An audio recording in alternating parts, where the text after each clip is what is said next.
अंजना सिंह का एक वीडियो ने कर दिया सब किसी को हैरान। तो जी हाँ, वीडियो में आगे बढ़ेंगे और आप सभी को बताएंगे कि आखिर वो कौन सा वीडियो है। तो जी हाँ, वीडियो में आगे बढ़ेंगे और आप सभी को बताएंगे कि आखिर ऐसा क्या किया अंजना सिंह ने जो कि सारे एक्टर और एक्ट्रेस हो गए काफी ज्यादा हैरान। तो जी हाँ, वीडियो में आगे बढ़ेंगे और आप सभी को बताएंगे, लेकिन आप वीडियो को लाइक और सब्सक्राइब नहीं किए तो प्लीज इसे लाइक और सब्सक्राइब कर ले ताकि भोजपुरी का न्यूज सबसे पहले आप सभी को भोजपुरी साउंड पे मिलता रहे। वेल चलिए सबसे पहले दिखाते हैं अंजना सिंह का ये वीडियो और बात करेंगे आप सभी से अंजना सिंह के बारे में।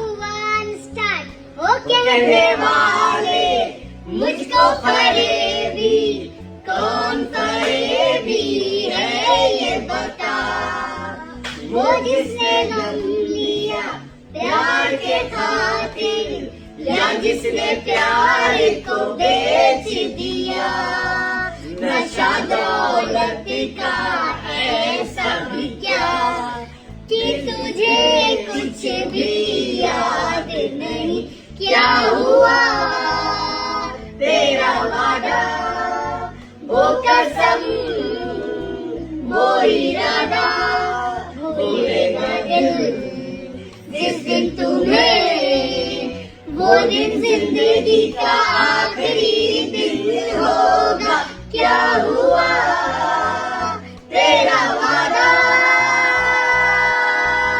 वाल तो देखा आप सभी ने कि कैसे अंजना सिंह ने सीधे टारगेट किया उस आदमी को जो कि अंजना सिंह को करता था बहुत ही ज्यादा परेशान। वाल कैसा लगा आप सभी को अंजना सिंह का वीडियो देखे? वेल यहाँ साफ साफ देख सकते हैं कि अंजना सिंह ने शब्दों में नहीं बल्कि गानों में दिया बल्कि जवाब। वेल कैसा लगा अंजना सिंह का वीडियो देख के हमें कमेंट कीजिएगा। वीडियो अच्छा लगा हो तो इसे लाइक करे शेयर करे। तो मिलते हैं अगले वीडियो में, तब तक के लिए भोजपुरी साउंड को सब्सक्राइब कर ले ताकि भोजपुरी का न्यूज सबसे पहले आप सभी को मिले। मिलते हैं अगले वीडियो में, तब तक के लिए बाय, टेक केयर।